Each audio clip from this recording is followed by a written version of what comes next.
Hello and good afternoon. I want to welcome everyone to our virtual panel event, Benefits and Balance, Transforming Your Work and World with an MBA. I'm moderator Emily Burns-Perryman.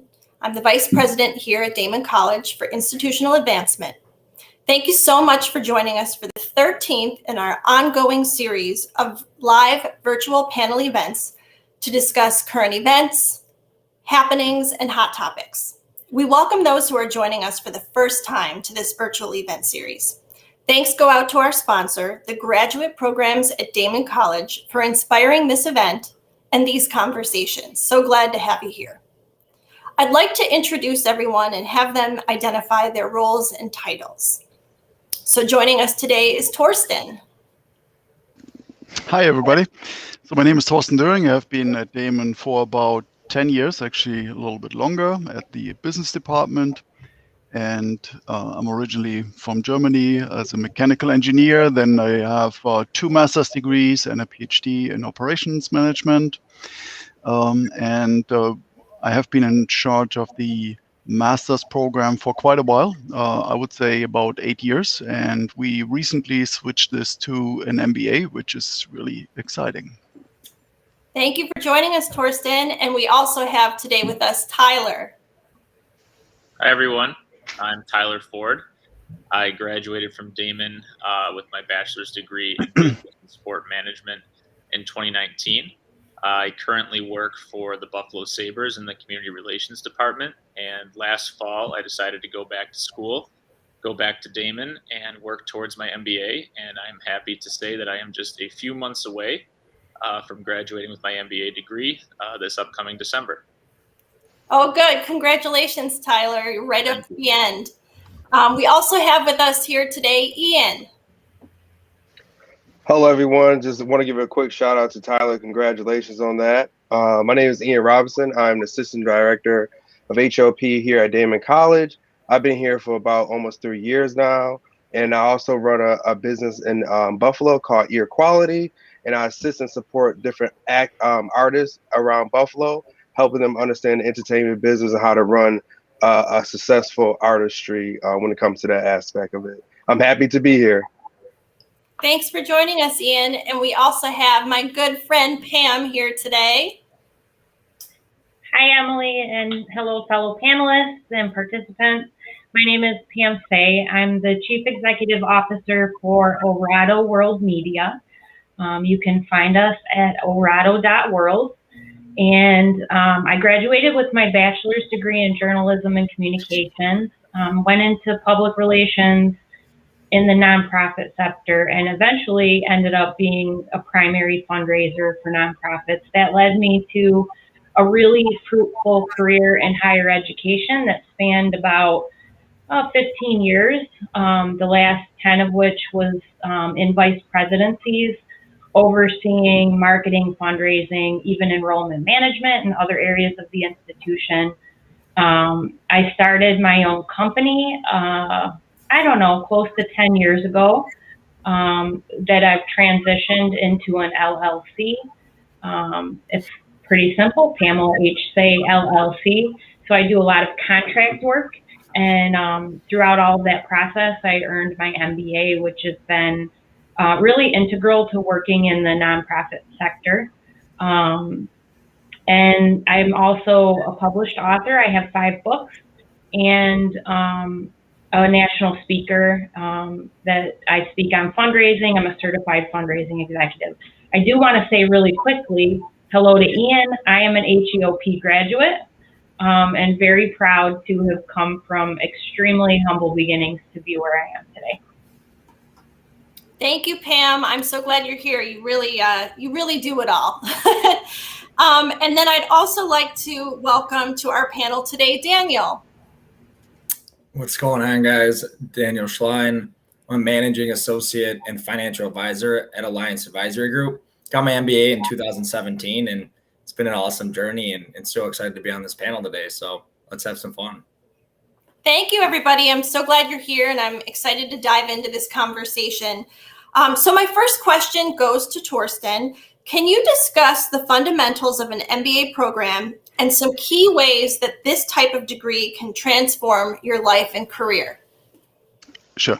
So in terms of fundamentals, a little bit about MBA programs, and then also the MBA program at Daemen, how this is the same or different. And then we'll talk a bit about transform, and then I guess we will go into this in the second half a little bit more. So MBA programs typically have about 50 credits, so 48, 51, whatever it is. So fairly long program, traditionally 2 years full-time. And there are a lot of articles, when you look this up online, where actually universities stop these programs after a while because these full-fledged daytime MBA programs, there does not seem a whole lot of need for this at this point in time, because things are changing constantly, right? That's the only thing that's constant. So it makes actually more sense to have or to get a degree in shorter time, and then wherever you end up, which that may not be clear at the beginning of your program, then you will be able to get the things that you need. Right. So I'm talking about micro credentials, professional certifications, and so on. And this makes more sense because you are quicker out there, and you can earn money and then actually only learn what you really need. So this is why actually shorter programs make much more sense. So we have a 36 credit hour program here. These are 12 courses, typically. This can be completed within 1 year. 5 courses in the spring, 5 courses in the fall, 2 in the summer. You're done. There are, of course, students that say, oh, well, this is too much. I want to take my time. That is possible too. If somebody would take only 1 course per semester, that is perfectly fine. Of course, it takes then about 3 years or so to go through the program, but that's possible. Enrollment is also possible at any point. I mean, in the fall, in the summer, in the spring, it doesn't really matter for our program because that is not cohort-based. But getting back to the MBA, so MBAs typically are designed for any undergrad major. So since we have a short MBA, it's a bit different because we need certain prerequisites for students to be able to really follow through and to understand what is happening there and get the most out of the program. So if somebody has a business degree, then these prerequisites are automatically fulfilled. If that is not the case, then we'll have to look into and work out a plan where a few courses have to be taken. So we'll try to make this as pain-free, less as possible. So this could be an online option that is also fairly attractive cost-wise. It really depends a little bit on the student as well. So we'll have to work through this. So some of the students at Daemen and other programs, they actually have the opportunity while they are undergrad to fit in some business courses as electives in their undergraduate program, which then may fulfill most or all of the requirements to get into a program like this. Okay, so what's the difference between a master's and an MBA, right? Isn't that all the same?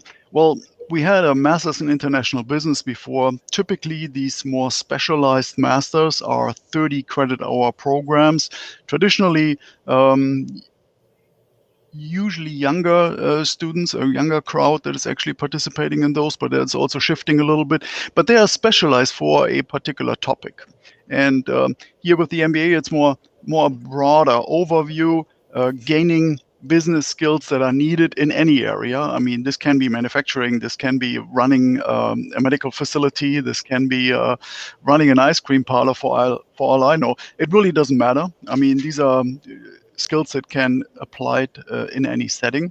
And I mean, you will also find JDs, MDs, so medical doctors or lawyers that actually get MBAs because they also want to understand more the business side of things, maybe as managers or maybe as people running their own businesses. So this is really what this is designed for. So MS programs typically 30 credits, MBAs traditionally 48 or 51. Now we have something here with 36 credits. Also leading us to a little bit to think about how this program is actually being designed. So there are a set of topics that are typically being taught.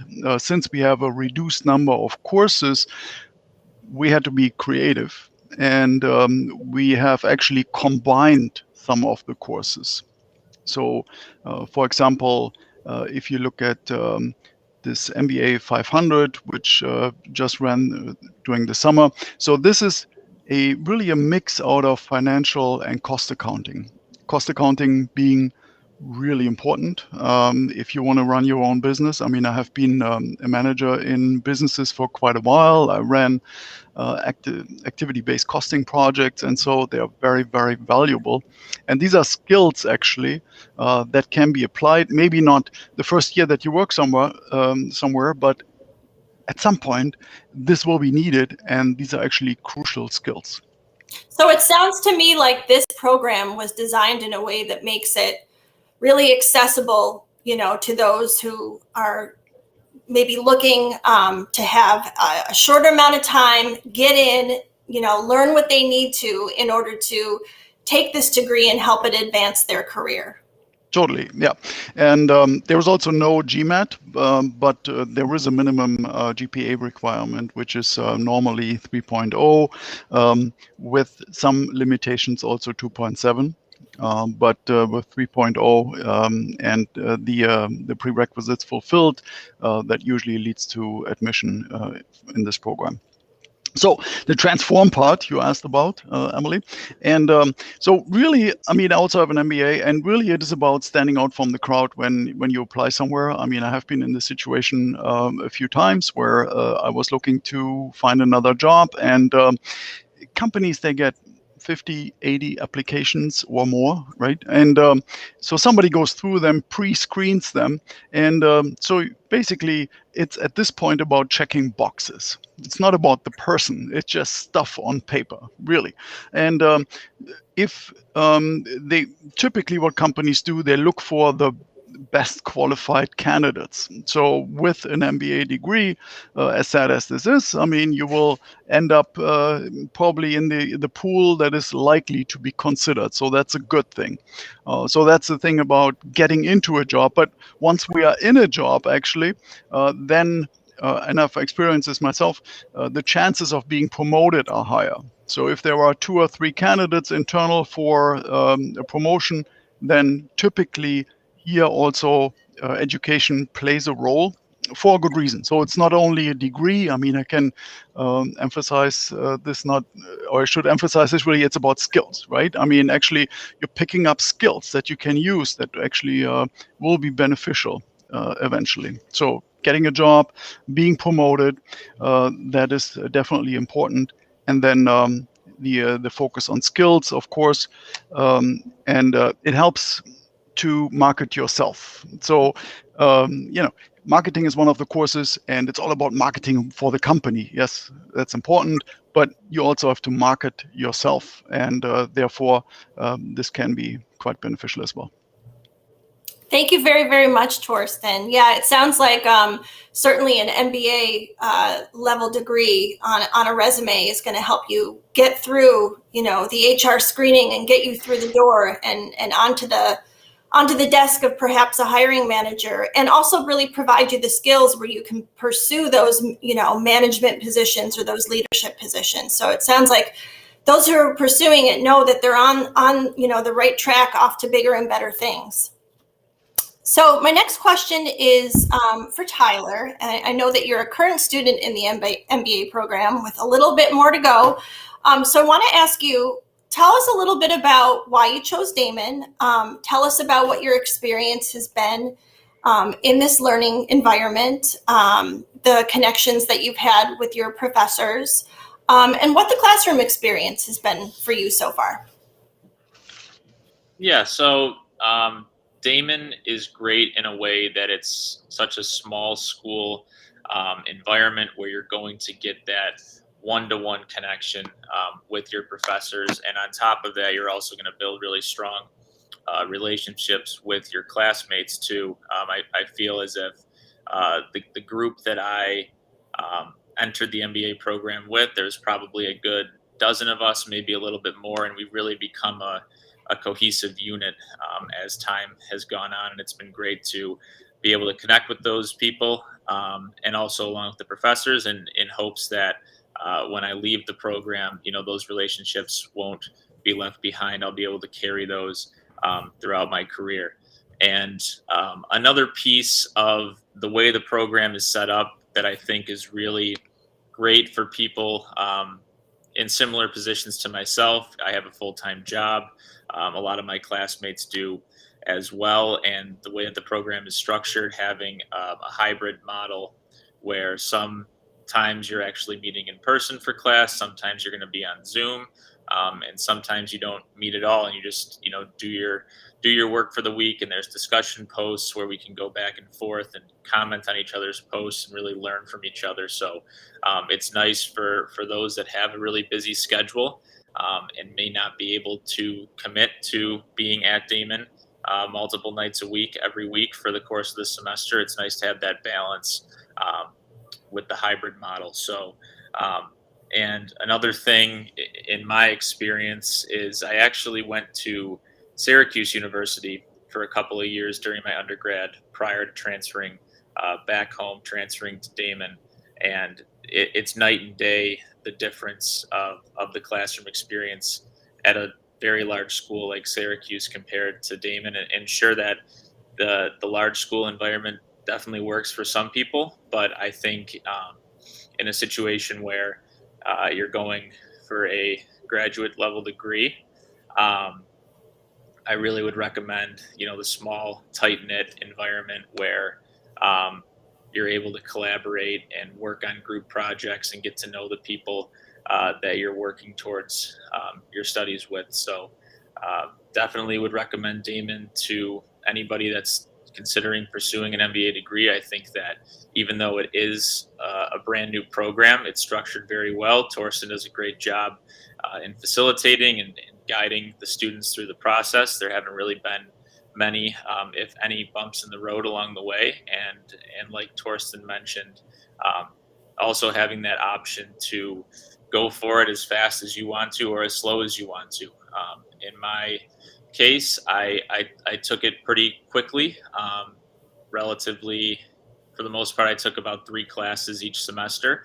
I didn't load up with the full 5 classes. I felt like that would be a little bit too much to balance. But for those that think they can handle that workload, it's absolutely an option for them. And for those that want to take it a lot slower, if you have a lot of other commitments going on in your career and in your personal life, then that option is there for you. So I think that the program is dynamic in a way where it suits anyone, and definitely would recommend to those that are considering pursuing an MBA. Thanks, Tyler. And I know, Daniel, you wanted to jump in on something. Yeah, going off of what Thorsten and Tyler said, I just thought of an example in my own world. I went from undergrad right to grad. I took a couple extra classes and dove right in. And that year was so pivotal in my career. It was insane. The reason why I'm saying that is a little heart to heart for everybody right here. I grew up that year. I was a child, I thought. I didn't know what I wanted to do that much. I was trying to figure all this out. And I grew up more in that year than anything. What did I do? I got a second internship, which ended up aligning exactly with what I wanted to do.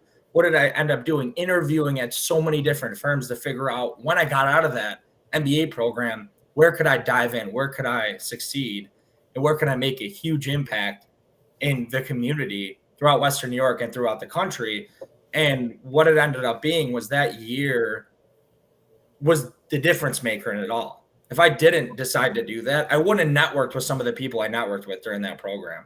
I wouldn't have learned some of the things I learned during the classes. And overall, I probably wouldn't align with the right firm I ended up aligning with because of how much time during that period that I took to really grow myself and figure out where I wanted to end up. So that just got me fired up thinking some of the things, because Thorsten was saying about leveling up in the company, getting maybe a promotion, or being able to check some of those boxes. Tyler's alluding to Daemen's a really great place to do that, and how he's starting to make those pivotal moments in his career right now because he's working as well. So that just got me excited. I had to throw that in there, and thanks for sharing, both of you. Yeah, that's really good to hear, Daniel, because you just kind of shared a very personal experience about how it's been truly transformative for you. You know, you had that kind of transformative experience that's allowed you to get where you're right now and all of the things that you'll probably do in the future. So thank you for sharing that. Ian, I know you had a question that you wanted to throw out there, so I'm going to have you jump in. Yes. Two things. One, Daniel, thank you for sharing that first and foremost, because I believe I had more of a transformative experience as a professional, as a human being when I got into grad school. So I can definitely agree with that. Tyler, so me being in higher education, I like to put myself always in a student lens. You said this is a new MBA program.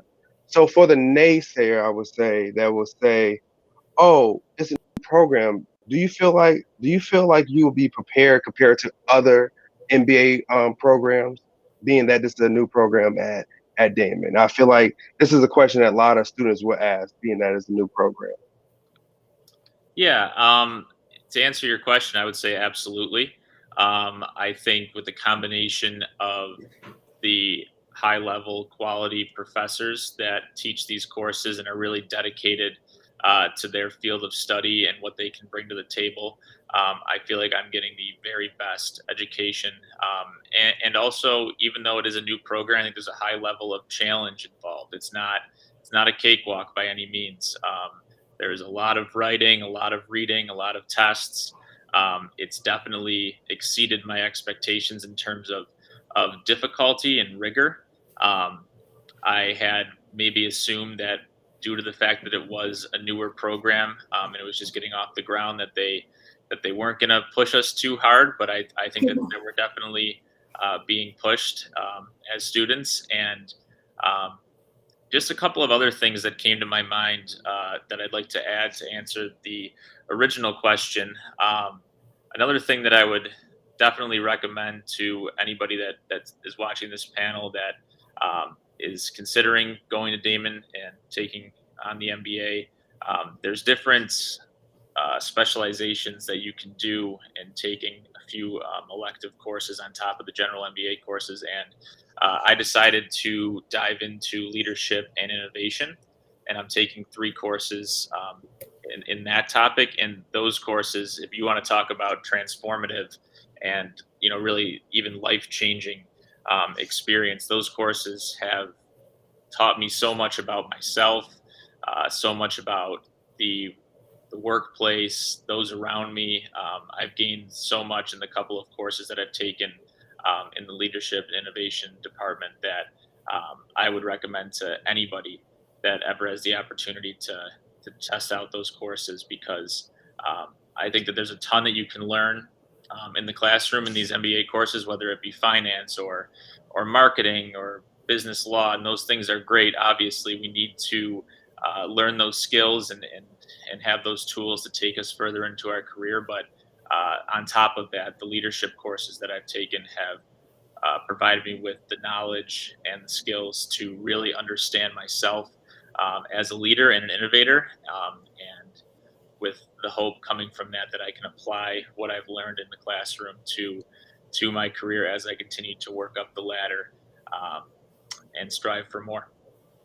I'm glad you mentioned those classes and that experience, Tyler, because I think, especially now, looking backwards at the last 18 or so months, and all of us experiencing COVID, both personally and professionally, I think a lot of people are reevaluating a lot of different things, whether it's the type of job that they do, or the way things are, or the policies that exist, and it's really going to require excellent leadership and innovation to kind of address all of these changing circumstances, which are happening, on the fly and at a rapid pace. So it sounds like a lot of of what you're learning and talking about in the classroom as it pertains to leadership and innovation is certainly going to be really useful now as we're kind of, continuing on with this COVID experience and as we're trying to navigate it and change things up and make things better.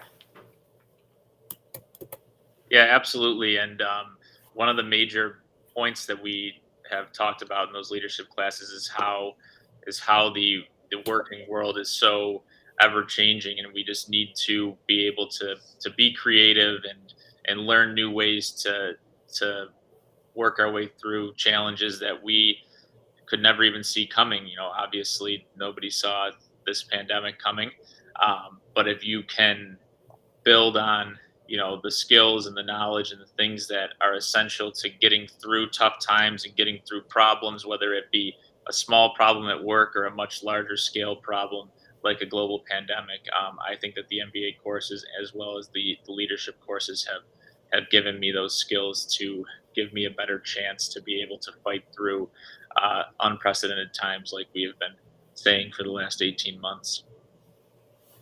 So my next question goes out to Ian. I want to hear from you what your thoughts are on how mentorship and motivation can play a role in helping people reach their full potential.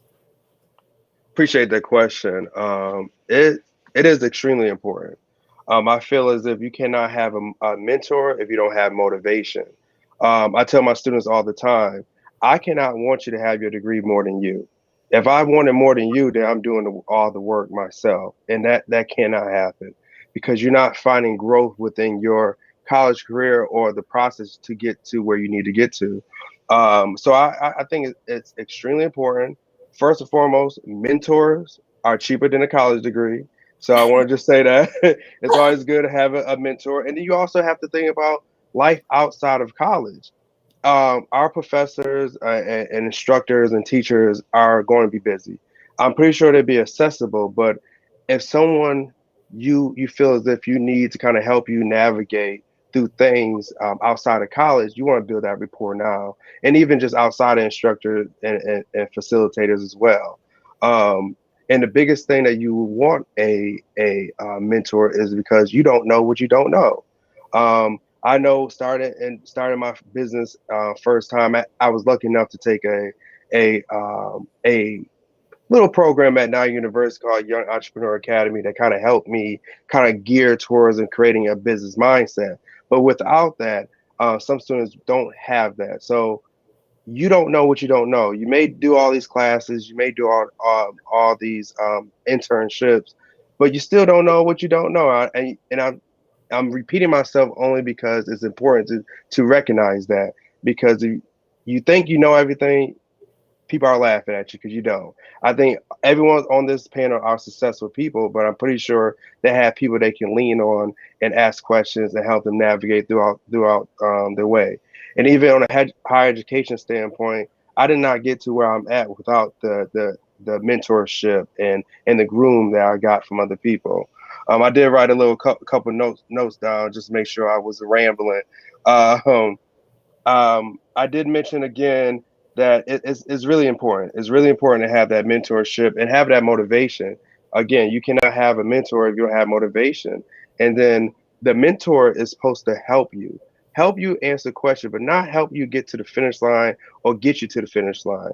Their job is to help you. And if you don't have that motivation and you lean too much on your mentor, then you won't get to where you're getting to. And you may blame the mentor, but in actuality, it's not on the mentor, it's on you. And again, a mentor should not want it more than you. Oh, question. I had a question over here that said, what is a mentor? A mentor is someone who is going to be somewhat an advisor to you. If you think about when you're in college where you have an academic advisor, that person is going to help you kind of navigate through your college experience. Where a mentorship, when it comes to business, this is somebody who you most likely can lean on for free advice, free consultation. For example, I know now I can reach out to Pamela to talk about non-for-profit. That's networking. I may need to lean on her when I need advice, and maybe you can look out for a mentor. And then the biggest question is, I know for myself, is how do you ask for a mentor, or which ways do you get a mentor? I have two ways to get a mentor. You have an indirect mentor and you have a direct mentor. Indirect mentor is someone who you follow, like say social media, somebody who probably don't know you, but doing very successful in that career. You follow that Instagram or follow their posts, you really gonna start to develop cues, intelligence, skill sets just off of their particular social media. Then you have a direct mentor who you can call up, shoot emails, grab coffee, to have that one-on-one connections to build whatever you're trying to build. For example, and I'll end with this is I started an artist development company that helped a lot of artists, musical acts in Buffalo to gain a business sense when it comes to their music. It's 10% music and it's 90% about the business. I wasn't able to get to where I was at without the support of people in a different aspect. There's times that I just say, Pamela, I'm gonna use you again as my example. I just reach out, hey Pamela, you are my mentor. This is what I need from you. This is what I want, and this is what I plan on getting out of. That's that motivation, because that's the motivation that's going to get the mentor to be really to buy into what you're doing.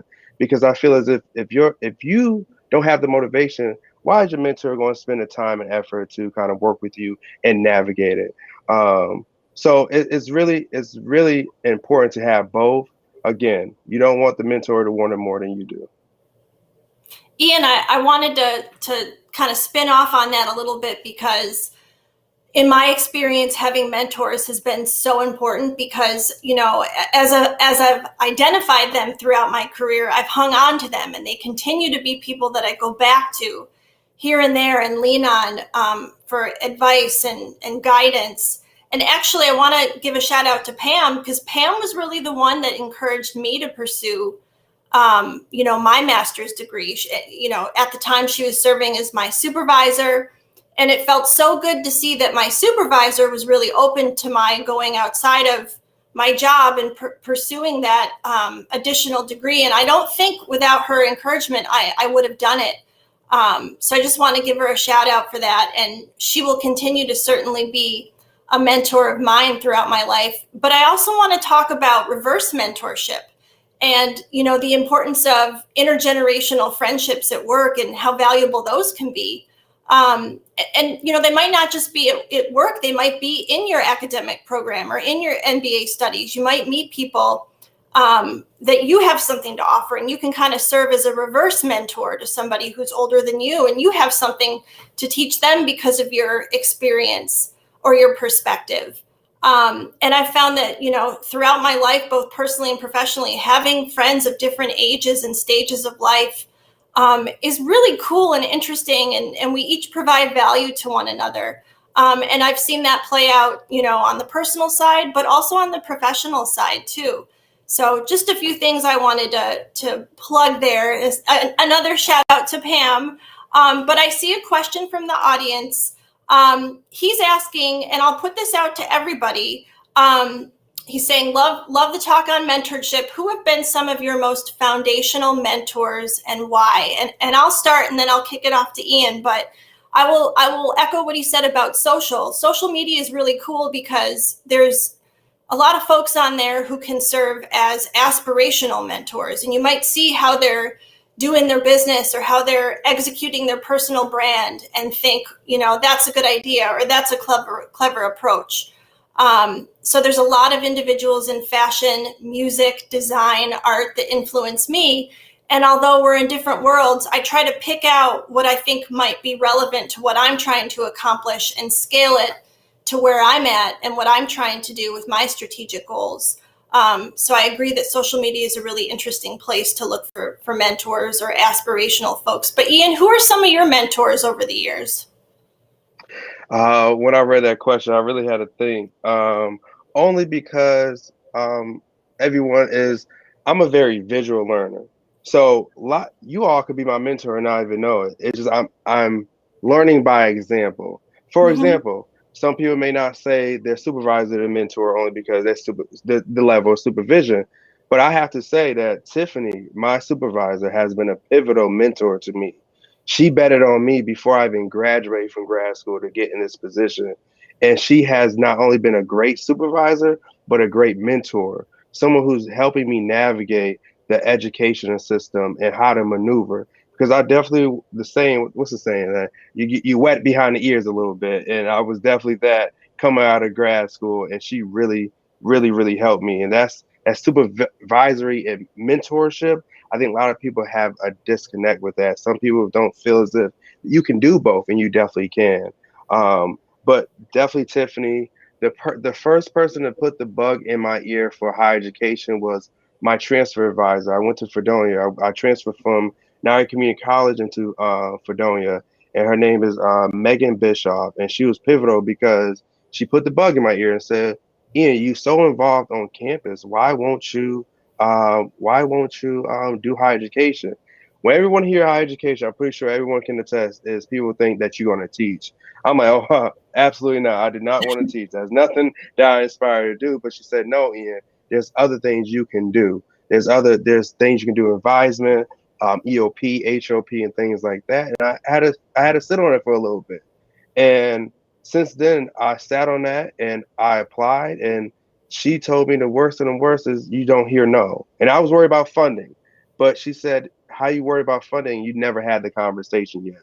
And lo and behold, I was able to skip the GREs. I was able to come in as a provisional student, was able to do well. And then lastly, Jarrell Mason.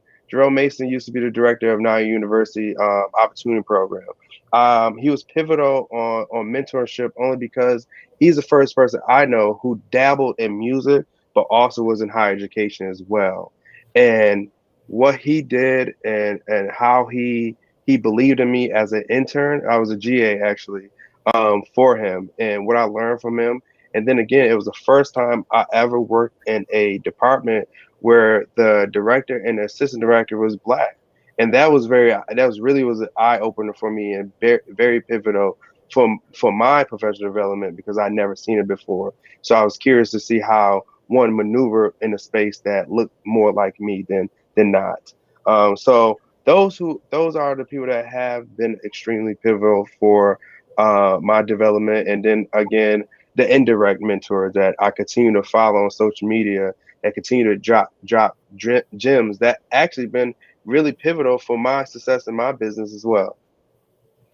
Thanks for sharing that, Ian. Daniel, I know you had a few that you wanted to mention too. I'm curious about who some of your mentors have been over the years. Yeah, before I mention that, the one thing I thought of is when you guys think of mentorship, and when I was in college, before that, during what I think of mentorship is someone has to be a lot older than me, a lot wiser than me, a lot more experienced than me.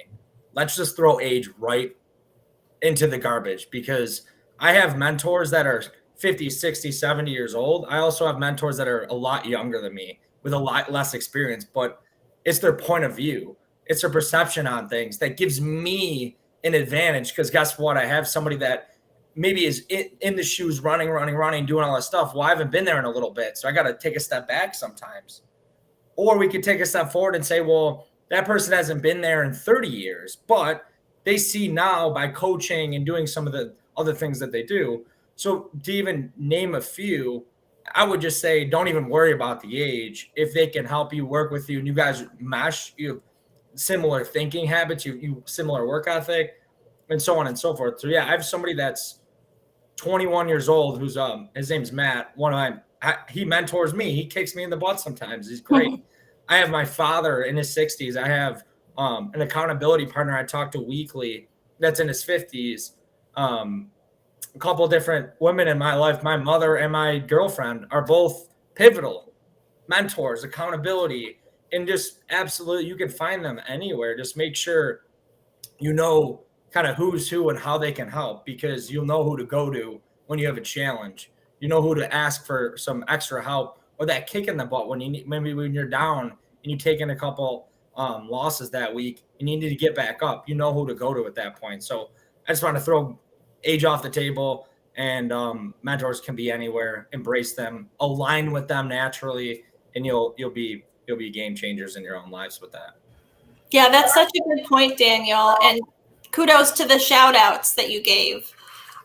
So moving on, I wanted to throw this one to Pam. You are a totally awesome leader. I know that from experience. Talk talk to us a little bit about what you see as strengthening a culture. How do we maximize the power of our teams to transform our environments? How do we get high-performing teams? Sure. Yeah, I'm happy to talk about this one. And thanks, Emily. You have been a mentor to me too. So just to piggyback on the last conversation, there were some very pertinent experiences during the years that Emily and I worked together where I watched her doing these incredible community building things. And I wanted to be better at that even after years of fundraising. So I told her an idea that I had and how I wanted to expose myself to additional organizations. She gave me a piece of advice on approaching some VPs and presidents at nonprofits and offering like free consulting services. And I followed her instructions explicitly. And it led not only to volunteering for a nonprofit that I really cared about, but they ended up hiring me for a really lucrative paid consulting gig down the line. Never would have done it without Emily's like step-by-step advice. So I think everybody is correct in saying that the mentoring should be mutual. If you Google this, you can find things about having your personal board of directors, and I love that. This idea that we look for individuals and diverse individuals who can sort of serve as a board for our lives and our careers. And they talk a lot about how that personal board of directors has to be a mutual give and take. So I love the ideas everybody's sharing. As far as institutional culture goes, and developing culture and team building, obviously, if folks are looking at getting an MBA, you're looking at serving your industry through best business practice, whatever that is. It was unusual for me to get an MBA being a nonprofit executive. There was nobody sitting around the executive table at the institutions where I was leading in the C-suite that had an MBA. Everybody had something else related to the nonprofit sector that we were in. So an MBA goes a long way. It can go a long way in the traditional industries it serves, but an MBA can go really a long way in other industries. So what I saw was that it gave me a competitive leg up because nobody else had access to that body of learning in regards to best business practice sitting around a nonprofit executive table. So we were able to really develop some interesting strategic plans as a result of bringing those learnings to the table.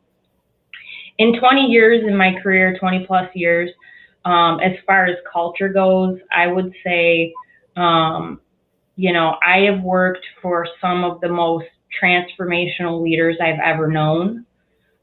When I listen to leadership experts talk about what makes a really awesome servant leader, transformational leader, authentic leader, you hear those terms thrown around. I've worked for a couple of those. They fit the definition perfectly. I've also worked for some of the worst leaders on the planet. I mean, it's part of life, right? Like, you can't always expect that you're going to walk into a work environment and it's going to be fantastic. 20 plus years has shown me that it's kind of like, in some ways, throwing spaghetti on the wall, because you could have the idea that you're going into something that's just incredible and wow, like, joke's on me. So, what I have found by having the most amazing experiences that you could write books about to having the most difficult experiences imaginable is that from point A to point Z, the range of those experiences, I've found some simple truths that made a huge difference regarding culture. Number one, culture is, whether we like it or not, 100% top down. I believe that beyond a shadow of a doubt. There was a time in my life I would have argued as a mid-level manager, no, we can overcome it. Like, even if there's dysfunction at the top level, as mid-managers, we can overcome it. And I do believe we can overcome it within our team. If we stand in the gap between leadership and the operation, we can create a healthy environment for our teams. I believe that. but we cannot eliminate the dysfunction at the top. So culture is created from the top down, period. That means that we need to learn to value servant leaders. I believe that. We need to learn to value the kind of human beings that aren't there for ego, that aren't there to protect turf, that aren't there for, a great resume building experience. We have to find the kind of leaders that have guts and heart and care about human beings. That creates the best culture you can ever imagine, in my opinion. Those kind of servant leaders have a process, and it doesn't mean they're easy. It doesn't mean they're the kind of leaders that don't hold people accountable, but they know how to hold people accountable in a way that's healthy and useful. And this all ties back into the conversation about mentorship. So if you've ever heard me speak, you definitely heard I'm not going to call it a broken record. I'm going to call it, I'm on repeat. Like you put your favorite song on repeat. When something works and is true, we should put it on repeat. So I'm going to repeat this 1,000 times until the day I pass. One of my favorite leadership experts is a guy named Bill George. Okay, Bill George wrote this book called True North. You got to check it out. He's got tons of videos on YouTube about being an authentic leader, about culture, about, all the things we're talking about today. Bill George has some really interesting ideas, and he grew up in leadership, right? So he became a CEO of a company, big global enterprise. When he retired as a CEO, he went to Harvard and became a business professor, and he wrote this book, True North. True North was the result of tons and tons of interviews that he did with successful long-term leaders. And these leaders weren't just rise and fall leaders. They weren't just like trend leaders. These were leaders that took a company through round and round and round of sustained success through market changes, through issues, through challenges. Those kind of leaders, he interviewed them. And he found a common thread between all of them. What he wanted to know was a simple question. He wanted to understand what makes a great leader. And what makes a great leader makes a great culture. So I'm answering the question. What makes a great leader? And what he discovered was this. It's not what you think. It's not what you learn in a management textbook. What he found is what makes great leaders is that all of the great leaders have faced intense and challenging crucibles in their lives. So what's a crucible? It's this big cross you carry. It's this burden that you bring forward through your life. And those leaders bared that cross. They carried that burden. They faced that crucible. They dug deep. And through the help of mentors and individuals and counselors and therapists and whatever you need, they dug deep and they figured out who they are and what makes them tick. And as a result, they could step forward authentically and they could lead people to goodness and for mutual benefit. And that's how companies thrive. That's a great leader. So at the end of the day, a culture, if it depends on a great leader, it depends on human beings doing the hard work to figure out who the hell they are, what makes them tick, and how to be a good, strong person that others can trust and follow. And then, it's about letting people thrive. I'll end with this idea around culture and leadership. So I talked a lot about servant leadership, but there is another piece to the puzzle. So I think I spent the first 10 years of leadership positions just like being the best servant leader I could be. Well, I forgot there's another piece to the puzzle that dramatically affects culture. And the other piece of that puzzle is accountability, discipline. How do we manage to goals? How do we hold people accountable? And I can talk about that, I think, in my next question. But I think as important as it is to be a servant leader, it's equally as important to provide your staff and your teams with absolute clarity of the metric, absolute clarity of the goal, and then talk about it constantly and hold everyone accountable to that. If you're forthright about it, it's never a surprise. It's never confusing. We always know which way we're headed and how to get there. And then it eliminates all the drama and the chaos, right? So, I mean, those are my my initial reflections on culture and maximizing teams. It takes servant leadership, and it takes accountability and self-reflection and all of those things. Thank you, Pam. I miss hearing you speak. That was awesome. And I know, Ian, you wanted to jump in, so I'm going to give you a chance to jump in before we go to a quick break. Okay, Emily, I agree with you. I enjoyed the whole I forgot I was on the panel. Listen to you, Pamela. I'm listening. You really said some great things. And also to add to the conversation about what strengthening a culture, one of my favorite books that I read was by Jim Collins, Good to Great. He really talked about how people went into these businesses and turned from a good business to a great business. And by what he meant by that is noticing that there's things you have to pivot. There's things you have to get prepared for, like change of technology. A lot of places did not, from the self-checkout that some people did not do, some mom and pop stores that didn't necessarily invest into the infrastructure of the business. Is really, really great. And what he also talked about is removing people that just had a good mindset. He wanted somebody who had a great mindset. And what he meant by that when it comes to people is my favorite quote that I learned over time is that don't chase the title, chase the work. We have too many people in these positions that just wanted the title and the pay rather than chase the work.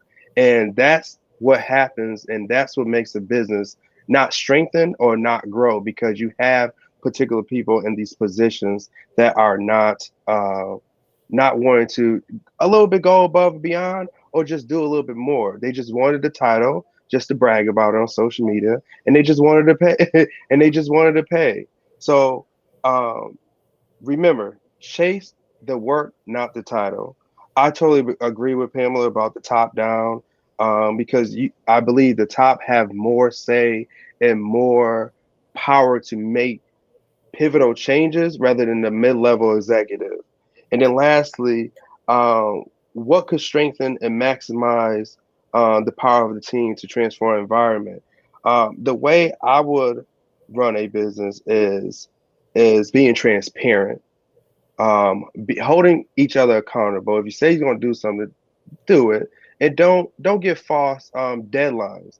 Don't say it's a week, this individual need a little bit longer. Let's be realistic about certain things. And vulnerability. I think once we have more vulnerability in the workspace, I think we can have more transparency and we get a lot of work done. You don't need to tell me your whole life story or your childhood traumas. I'm not saying that, but also be vulnerable. Be okay that today might not be the day, or I cannot deliver. Let's be more transparent. Let's be more vulnerable in the world of business, because I feel as if that stone cold facade of business need to go away now. We need to start building someone like a Pamela who can run these business and still be personable at the same time.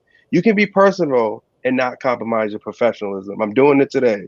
So I do encourage you. And lastly, again, I'm going to circle back to what I just said. Chase the work, not the title. That's really well put, Ian. Thank you. I've thought a lot about, how leading with empathy in the last 18 months has been really crucial. So, allowing people to be vulnerable and leading with empathy as they're doing so, really important.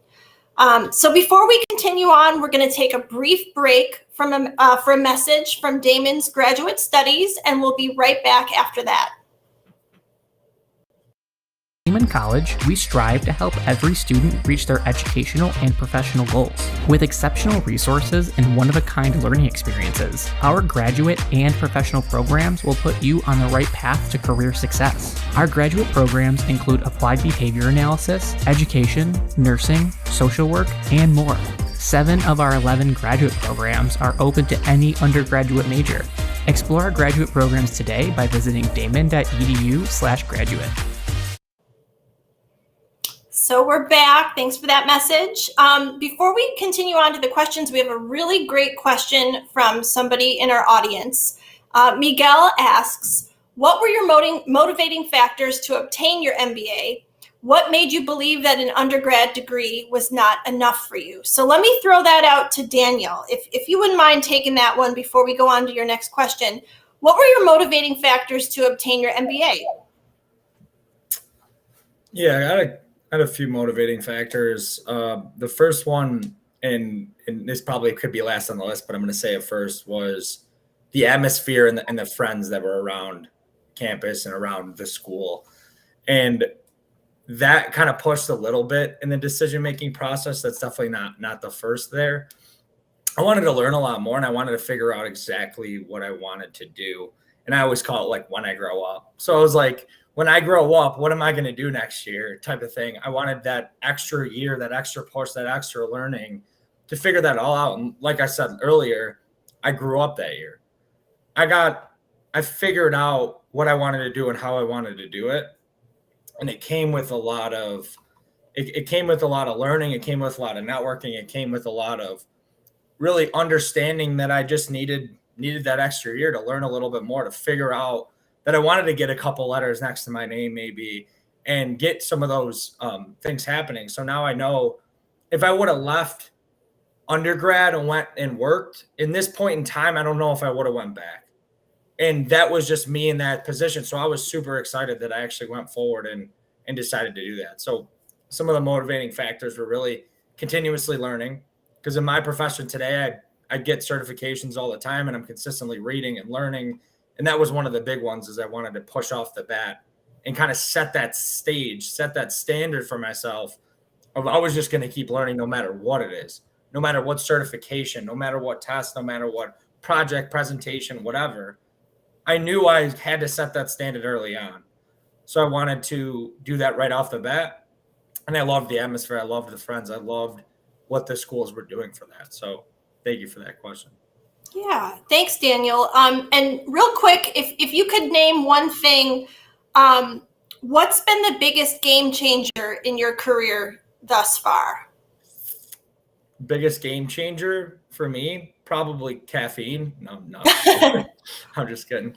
I do love coffee, but besides the point, the biggest game changer in my career, in my world so far, is there's been a lot of them. We've mentioned some of the bigger ones like mentorship, accountability, understanding business, so on and so forth. But I think by far the biggest game changer in my world was my morning routine. So fast forward 4 or 5 years when I started my company, let's say I had a meeting at 8 o'clock. I lived very close to my office. I would get up at like 7:15, 7:30, take a quick shower, rush there. What was I doing? I was hectic. I was got to set up the conference room. I wasn't ready. This was literally me like, holy crap, I'm still asleep. That's not good. You guys can't bring 110 if you're not up and ready and motivated and excited and figuring out how you're prepping and all these other things. So my morning routine, someone told me about it for a couple of years and I kind of took it in, was like, I don't ever want to get up before 7 o'clock, 8 o'clock. And you're talking 5 o'clock, you're talking 4s. Like in college, that didn't resonate with me. It truly didn't. And I was just like, okay, I get up at like 11. What do you mean I'm going to get up at 5? You got to slowly bring yourself into something like that. Don't say, I get up at noon, I'm going to get up at 5 o'clock moving forward forever. That's pretty tough to do. Start inching it back and get closer and closer to that. So just quickly, what my morning routine is and why it is such a game changer is I'm always up no matter what. And I mean, no matter what before 6. It's not 4, like some people tell you, it's not 8, but before 6. And I know for a fact, if I have a 7 o'clock meeting, I'm up at 5. I'm hitting, what am I doing? I'm reading, I'm meditating, I'm moving at some point. Sometimes that's a walk while the sun's coming up. Other times that's high intense training at the gym. So understand what a morning routine looks like. Make it your own. A lot of people love meditation. A lot of people love movement, like working out. A lot of people love to read. Whatever those things is, make sure it becomes a system, because when the alarm goes off, I'm already up. The alarm, it probably doesn't need to be on my phone anymore across the house, but it because I'm already up, I'm excited and I'm doing the things I need to be doing. So that 8 o'clock meeting I alluded to a couple minutes ago, I've already hit the gym. I've already meditated. I know that client's getting at least 110% because I'm 100% prepped, 100% excited and ready to go. Old me rushing into the meeting, I might have been late. I might not have had the morning coffee. I might not even have been up in time to get to the office. I might have had to call, hey, can you set the conference room up for me?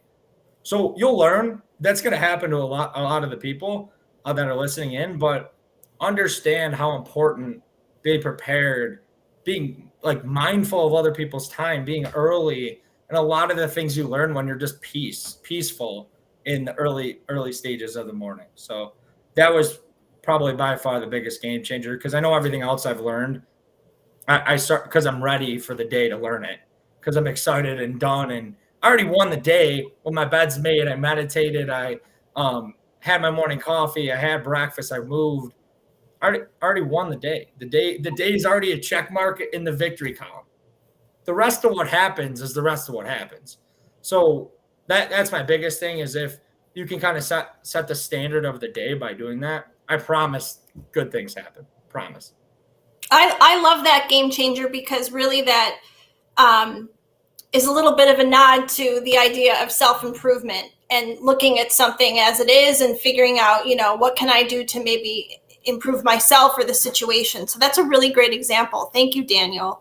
And along those same lines of, self-improvement or even self-worth, this question goes to Thorsten. And the question is, someone who's looking for a change or to improve their standing often looks towards future career opportunities, the return on investment, and exploring the worth in investing in yourself. So can you talk a little bit about self-worth and self-improvement? And also just noticing one of the comments here, I'm curious about your thoughts about somebody who's in senior leadership with a Master's of Science degree of some kind. What do you think about MBA versus PhD? Okay, good questions. So, by the way, I'm not getting up at 5 a.m. That's too early for me. But You also have to know yourself, right? And your limitations. So, return on investment. I mean, to very briefly touch on this, because that's important too. I mean, I know that was not fully the question, but so you have to think about this in the long run. And that's also a point I didn't bring up earlier. But let's say you get your MBA with 30 years old or so. So you probably have to work another 30 years, right? So if you make $1,000 more every year with this MBA, so that pretty much pays off. But you're likely to make more than $1,000 in addition because of this degree, right? So education is quite expensive, but even if you do a back of the envelope calculation, it really makes sense to me.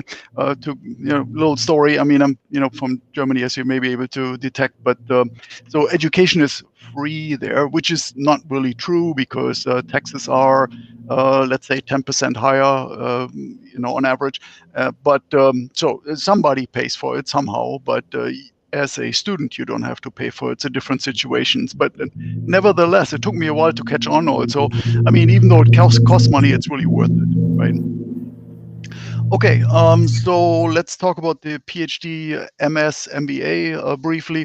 So I believe that actually a PhD can be a hindrance if you want to work in certain companies, because there is this thing with being overqualified, people having the perception that maybe that's not a good fit, maybe a perception that somebody would be too expensive.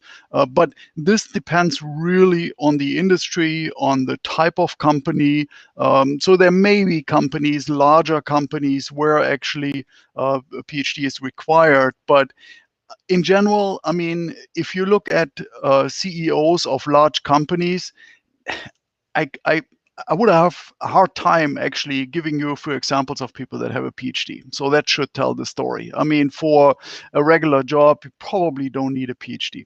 So my advisor always used to say the difference between undergrad and masters and PhD is basically undergrads are oblivious, right?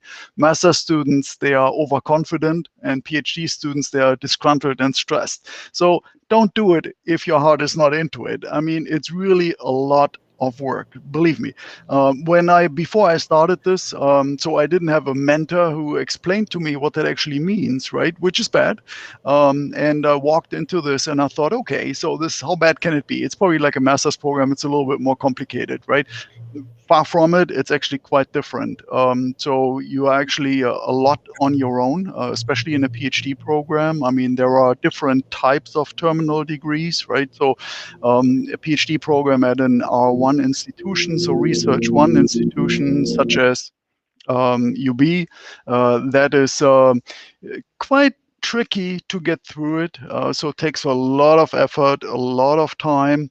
It's very hard. There are also other terminal degrees. So for example, there is like a doctorate in education. There is a DBA. So if you talk about DBAs and working in business, different story. That's a Doctor of Business Administration. So these are practically applied doctorates, kind of like a doctorate in physical therapy, maybe somewhat similar, but for a different field, of course.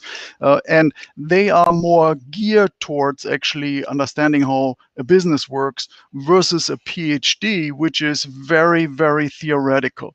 So you have to understand statistics. It's very dry. I mean, you have to be excellent in quantitative techniques. This is quite different from an educational doctorate or a DBA. I'm not saying one is more or less worth or anything like this. It just depends on what you want to do with it, right? So, and that defines actually what type of degree to get. So if you have any more questions about them, please let me know. Otherwise, I'm going to Emily's actual questions about so improvement of personal improvement and so on. So, I mean, I wrote down a few words. So, for example, we have confidence and credibility. So, yes, I mean, knowing something, actually having skills makes you more confident, which is a good thing in meetings. You can actually say something and you can be sure that there is meaning to it. It will also give you credibility, sorry. And then definitely, I also wrote down recognition. I mean, an MBA is something that everybody recognizes, so you don't have to explain, oh, I have an MS in ABC, right? Which might be great in a specific field, but otherwise they say, what's that, right? So this is a generally widely recognized degree in Europe, in the US, in Asia, anywhere, right? So that's really a big advantage. Another point here, having some feedback. I'm hoping you don't pick this up. Another point is also communication. So this program is designed, as Taylor pointed out, I mean, it's about a third in person, a third synchronous online, means Zoom meetings or something like this. And then a third is really that you can do on your own time, so asynchronous online. And we thought about this for a long time. There's a reason why this is organized this way and not fully online, because if you look at the science of learning, somebody said earlier, I'm a visual learner. This is actually, I thought I'm a visual learner too, but actually it doesn't exist. If you look at the research behind actually how learning works, and there is tons of stuff out there, there is no such thing like a visual or an audible learner or anything like this. To actually learn something, there is ways of doing this properly, and these principles we are also using for this program. And what it really boils down to is you have multiple attempts at it. Sometimes you have to try something without knowing something, actually how it works. You have to try it. You have to work in teams. And then the biggest part is processing. So you have to process it yourself, right? So you have to think about it. If just somebody tells you, this is how it is, folks, you go home, you sit on the couch, you watch a TV, watch a movie or something, and then on the next day, you've already forgotten about it because you didn't process this. So there are ways of actually ingraining knowledge, which is quite important, because without ingraining knowledge, without actually knowing something, and I'm not talking about cramming, that's actually not effective, right, before exams. I'm talking about the continuous effort that is being made throughout a semester. And that's why the focus on this program is also not on testing at the end, one big semester. It's really about small slices of knowledge that are being continuously processed and feedback being given, which is also an important part of this learning process. So that leads to actually knowing something, that leads to picking up skills, that leads to being confident, to getting back to Emily's question. So, and that also leads to better decision making. And if you really think about it, this is what life boils down to: making good decisions in business, in private, in your private life, wherever. And you can only make good decisions if you actually know something, and if you have also a strategic way of thinking about things, and if you understand the processes that can lead to good outcomes. So there's ways actually how to make good decisions, right? So it's a very, very crucial point: good decision making. All right, networks, we spoke about lifelong learning. So it's not about, oh, I have my PhD or MBA, and now the next 50 years I don't have to do anything and everybody's paying me more. That's not how it works, right? I mean, we continuously, so hopefully this whole process will also stimulate some curiosity that after somebody's done with the program, will continue to learn and refresh and gain additional knowledge and so on. That's the only way to go, because since I have entered the workforce, things have changed quite a bit. I'm embarrassed to admit. I mean, I thought a fax machine was cool. Nowadays, nobody even knows what that is, right? So you constantly have to learn. So you also have to learn how to learn. You have to learn how to pick things up, how to structure stuff for yourself, right? That's also very important. Yeah. Okay. I'm just stopping here. Do you have any questions? No, that's really great. That's super helpful, and all the everything that you pointed out is true. Whether it's personally or professionally, you need to have an education and an understanding of how to do things and how to make decisions and how to be a strategic thinker in order to achieve goals. So that's really helpful. And I guess kind of adding to that, I'm going to throw this one to Tyler. What advice do you have for those exploring a graduate degree? In what ways will you stand out and be transformed through an MBA program? I think that really the biggest piece of when you're contemplating whether to pursue a graduate degree, whether it be an MBA or anything else, I think you have to dedicate yourself to it. You really have to want it. You can't just do it just to do it. I think a lot of us may have gone through the undergrad process, just kind of going through the motions, getting through the classes, checking the boxes. But when it comes to an MBA or anything along those lines, I just think that you need to make the most out of it for yourself, because this is what's going to propel you to the next step of your career. And I think that if you go through it half-heartedly, you're going to still wind up with that degree, given that you pass all your classes and earn all your credits, but you're not gaining the more essential part, which to me is the experience and the growth that comes with it. And I think that in terms of how you could be transformed through the program, I think that Daniel really hit it on the head. I think I'm going through a similar experience that he did about the growing up process. A lot of my classmates around the same age as me, in our mid 20s. So I guess I'm not really a kid anymore, but at times I had still felt like I was, sort of a kid. But now I'm really starting to realize that, wow, like I'm an adult now. Like this is the real deal. And the MBA has kind of given me the confidence and the experience to know that I can be what I want to be in my career, even though I'm not quite there yet, and I'm still wrapping up with the program. But the transformation is definitely visible to me. The amount of growth and maturity that I have gained over the course of really just the last 12 months has been more than I could have ever imagined. And I think that a huge part of it, like I said, just has to do with committing yourself, dedicating yourself to the program, and not going at it with a lack of effort. I think that those are really the biggest things that'll get you to where you want to get. And anything in life is wanting it, being dedicated, and that'll set you up for success. Yeah, discipline and dedication for sure, both essential. Thank you, Tyler. So the next question, and I love this question because I do know some of the backstory to this. Pam, you promote the TIM principle: translate, innovate, manage. Can you discuss TIM and discuss what it means to lead an organization to sustained, heightened success? What are some insights we can share with our audience? Sure. Sometimes when we have more minutes left, I'll give you the backstory because it's actually pretty hilarious. So the TIM principle is an idea that emerged from, my career and my MBA program and everything I learned and all the experiences that I had live, from mid-management right through to being on an executive team.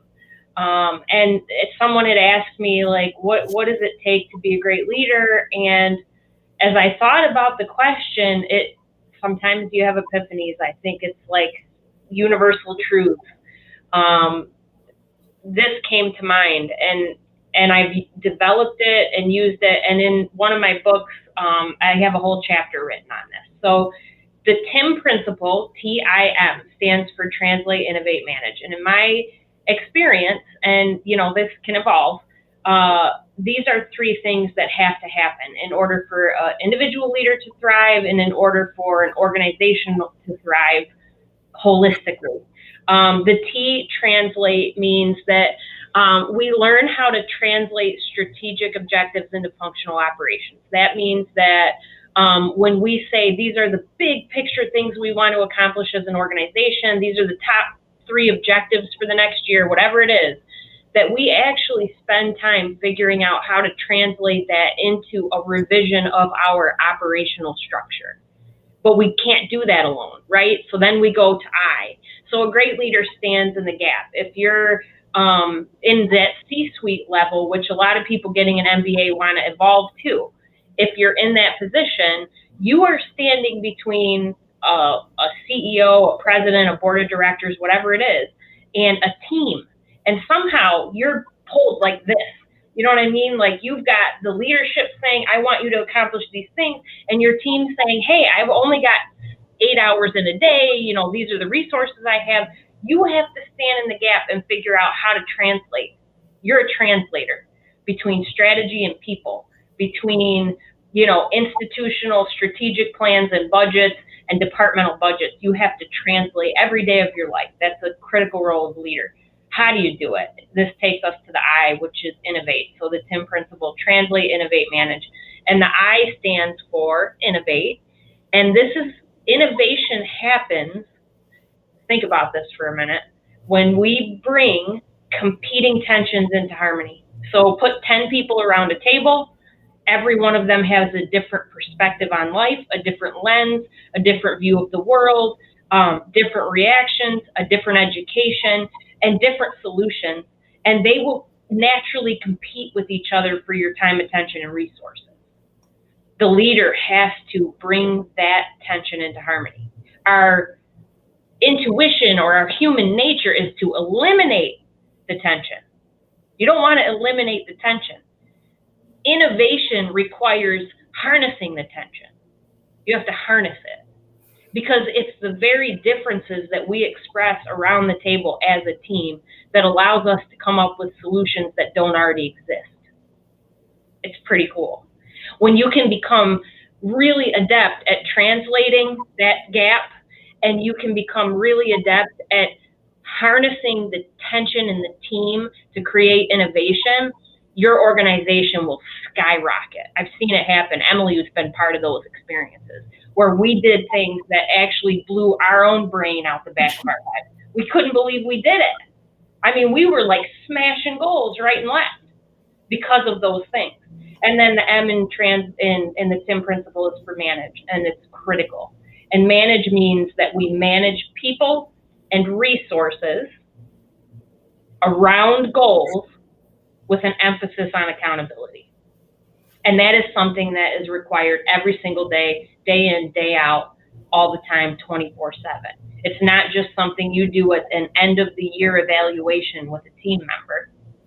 It's something that your team talks about every single day. The goals are constantly talked about in a healthy, positive way, not in a punitive, terrifying, crawl into a fetal position in your bed at night because you're sick to your stomach with an ulcer because you don't know if you can achieve this type of scenario. No, this is like goals for excitement, goals to build your team members' resumes so they can become vice presidents like Emily, right? That's what accountability is for. It's for the purpose of growing humans to their greatest potential, you know? So that's the TIM principle. I get a little excited about it. I'll shut up now. I love it. I love it.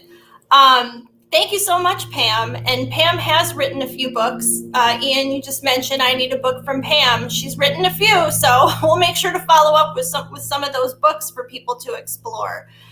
So as we're coming up to only about 6 minutes left, this has been a really awesome conversation, and I just want to quickly plug daemen.edu/MBA for anybody who wants to learn a little bit more about the program. But before we end today, I want to throw it back to everybody. I want to hear your final takeaways real quick for balancing life, work, kind of making it all happen. Any good advice or, what are your thoughts and advice to people about how to kind of balance it all and move forward? Ian, I'm going to go to you first. So I didn't really have a work-life balance until Corona hit, until the pandemic hit. That is when all the mechanism that I had in place really broke. So I had to reinvent some new mechanism that's going to make sure that I had a better work-life balance. So I am a firm believer that once 5 o'clock hit, you will not get an email, phone call, text message from me at all about work. You will get a response the next business day, because I need to focus on what also is important to me, and that's family, and that's my own personal life is too. You get about 8, 9, almost 10 hours of my life a day, so you have that, but I need a little time. So creating that boundary, healthy boundaries is extremely important to have that work-life balance. I've seen too many times that people are getting burnt out because they have to work hard. But in order for me to work hard and be super effective and be the extreme extrovert I am, I need time for my own personal growth and my personal development and my mental health moments. So that is what I'm doing. That's what I'm doing to kind of have that work-life balance. It just, when I really need to shut it off, I shut it off. And when I need to get back to work, I get back to work. Yeah, I think the COVID-19 pandemic experience really has made a lot of us reevaluate the work-life balance and how important that is. What about you, Daniel? Any final thoughts on kind of balancing and making it all work? Yeah, when I was an MBA student, I didn't have any of the things I'm about to tell you. But if I went back today, this is what I would do. So I'm a time blocker. And if for people that don't know what time blocking is like you block out when you go to the gym. You block out when you're working, when you're focused. You block out when your meetings are. You block out when X, Y, and Z. So if I was to go back into that, you guys know when your classes are, right? Every Monday, Wednesday, Friday at X, Saturday at X. Like, when they are. Your semester comes out and they're usually pretty blank. This is when they are for the most part. There is some hybrid. There is some flexibility, of course. Same with your job. If you're working a 9 to 5, well, guess what? It's 9 to 5. Yeah, there might be some extra hours here or there. There's always buffer time. Exactly.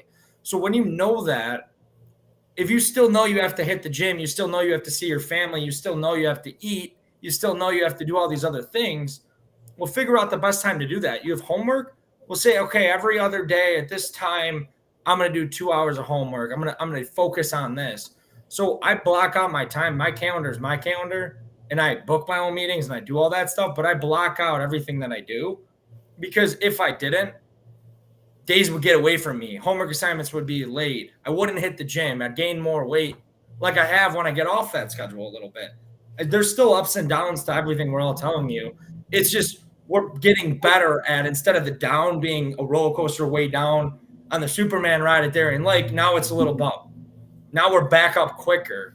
And there's a lot of books around that as well. But I would say figure out when your time is and block out what you want to do. Like, you'll get better and better at time blocking as you do it. And it's taken me multiple years to even get okay at it. But now I'm pretty decent. That's a really good suggestion. I myself am also a time blocker, so I hear you on that one. All right, well, we're coming up to exactly 1:30. This is me closing it out. I want to thank all of our panelists and everyone who is involved in making this panel discussion possible. I want to thank our sponsor, the graduate programs at Daemen College. And again, for more information about the MBA program, you can go to daemen.edu/MBA. I want to encourage everybody to keep your eyes peeled for more interactive virtual events that are going to be coming up soon. You can pay attention to our social media channels, Facebook, Instagram, Twitter, LinkedIn. We'll be posting more information about upcoming panel events. And I want to thank everybody for joining us. It's been an awesome conversation, and we'll hopefully see you next time. Daemen College, we understand your college journey may be different this year, and we make it easy.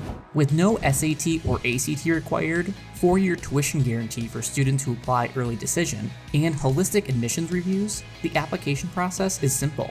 Plus, Daemen offers over 65 undergraduate majors and programs, so there's something for just about everyone. Not to mention, our